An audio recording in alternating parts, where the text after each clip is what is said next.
ఏ పరిస్థితుల్లో ఉన్నటువంటి బిడ్డ దత్తత తీసుకునేటప్పుడు తన తల్లిదండ్రులు ఎవరు అనే విషయం మనకు తెలియదు కదా.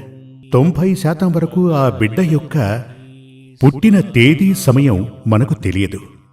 ఆ విషయాలు గనక తెలియకపోతే తన జాతకం మనకు దొరికే అవకాశం లేదు. అలా ఉన్నప్పుడు మీకు ఆ బిడ్డకి జీవితం సంతోషంగా సుఖంగా ఉంటుందా లేదా అనే విషయం ఎలా తెలుస్తుంది? బిడ్డను దత్తత తీసుకున్నప్పుడు ఆ బిడ్డ ద్వారా మనకు సకల దోషాలు, దుఃఖాలు, అశాంతి సంక్రమిస్తే మనశ్శాంతిని కోల్పోవటం మనం చూస్తూ ఉంటాం. కొందరికైతే ఆ శిశువు యమగండమై తీరుతుంది.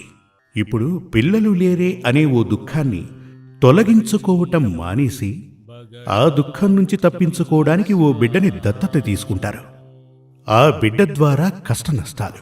ఇది అవసరమా మనకు? నీకు పిల్లలు పుట్టే అవకాశం లేదు